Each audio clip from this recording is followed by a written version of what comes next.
Assalamualaikum warahmatullahi wabarakatuh. Selamat malam. Perkenalkan, kami dari Paralel E, rombongan E1, grup B, akan membuat video TA mengenai praktikum mikrobiologi industri dengan percobaan pengecatan jasa training.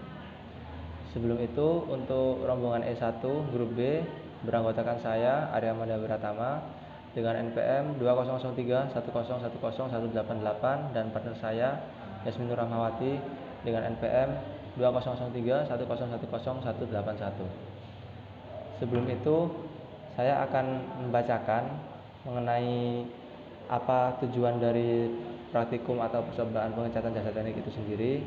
Yang pertama, praktikum ini dilaksanakan agar kita mengetahui metode pengecatan jasa teknik yang akan diterapkan terutama pada saat percobaan nanti. Yang kedua, setelah kita mengetahui mengenai metode yang digunakan, diharapkan tujuan dari praktikum ini adalah agar kita dapat mengetahui bentuk morfologi dari jasa teknik yang telah diberi warna melalui metode yang digunakan pada pewarnaan jasa teknik nanti. Dan yang ketiga, agar kita mengetahui perbedaan antara bakteri gram positif serta perbedaan antara bakteri gram negatif. Langsung saja kepada penjelasan apa itu pewarnaan jasa teknik. Pewarnaan ialah teknik dasar dalam mikroskopi yang digunakan untuk menentukan morfologi dasar dan karakteristik untuk memisahkan antara sel satu dengan sel yang lainnya. Pewarnaan bergantung pada pewarnaan spesifik yang mampu berikatan dengan struktur sel dan mempertahankan struktur tersebut.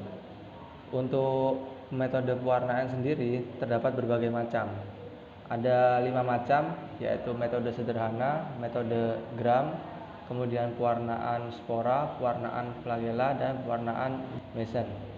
Untuk pewarnaan sederhana itu digunakan untuk mewarnai sel atau membedakan jasa teknik dan menggunakan pewarna tunggal seperti methylene blue dan juga kristal violet.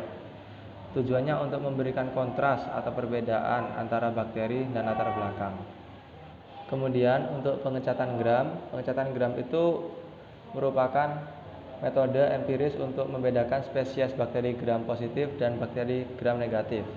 Pewarnaan gram terbagi menjadi 2, yaitu pewarnaan majemuk dan pewarnaan diferensial. Kemudian yang kedua ada pewarnaan Ziel-Hilsen, di mana bakteri tahan asam akan berwarna merah karena menyerap karbonfluoresin yang dipanaskan. Pada saat pemanasan dinding sel, bakteri memiliki banyak lemak terbuka sehingga pewarna dapat terserap. Kemudian untuk pengecatan spora adalah pewarnaan yang digunakan untuk mewarnai bakteri yang memiliki spora. Contoh pewarnaan spora adalah karbon dan negrosin yang dipanaskan.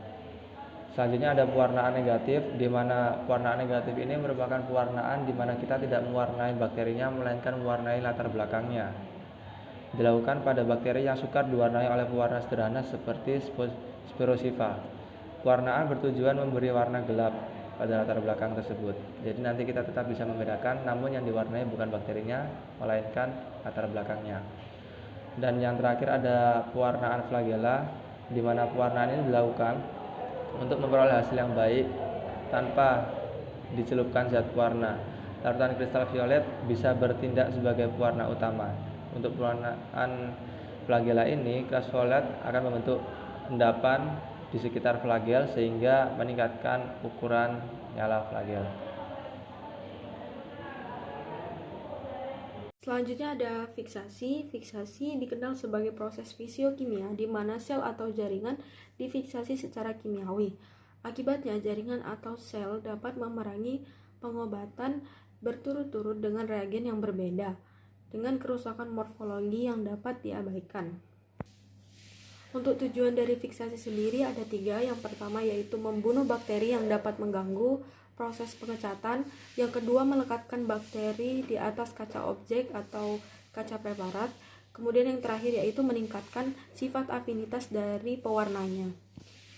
Hal-hal yang perlu diperhatikan dalam pengecatan ada beberapa, yaitu yang pertama, preparat bakteri harus benar-benar kering sebelum diwarnai. Kemudian yang kedua, dalam melakukan pengecatan bakteri harus memperhatikan cat yang digunakan dengan jenis pengecatan yang dilakukan. Yang terakhir yaitu untuk menghindari hilangnya sediaan pada preparat, cucilah sediaan dengan air mengalir secara perlahan-lahan agar mikrobanya tidak lepas dari kaca preparat. Untuk faktor-faktor yang mempengaruhi pengecatan jasa training, yang pertama ada fiksasi.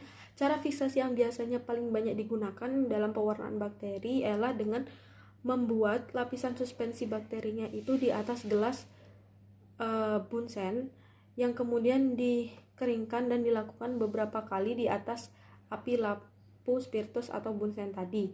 Kemudian yang kedua ada substrat. Tiap pewarna bakteri basa atau pewarna bakteri asam dapat bereaksi dengan konstituen tertentu.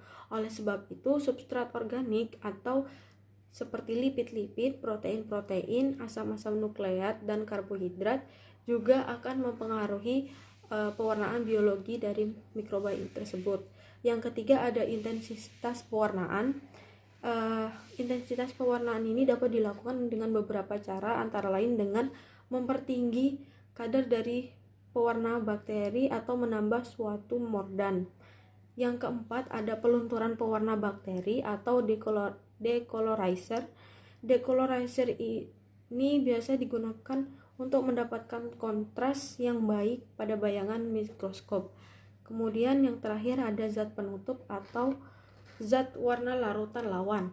Zat warna larutan lawan ini adalah suatu zat warna yang berbeda warnanya dengan zat warna mula-mula yang digunakan, yaitu untuk memberikan warna pada sel-sel yang berbeda warnanya dengan zat warna mula-mula, serta zat penutup untuk memberikan kontras pada sel-sel yang tidak menyerap zat warna utama.